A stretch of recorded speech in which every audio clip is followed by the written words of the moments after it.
Wala kayong ganito. Masarap sa. Guys, huwag kayong mainit sa kanya kasi ang pangit mo naman.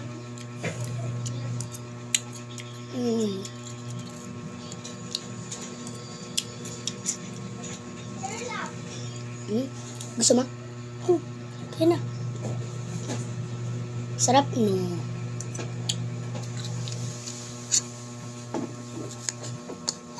Please, isa pa. Isa pa. No.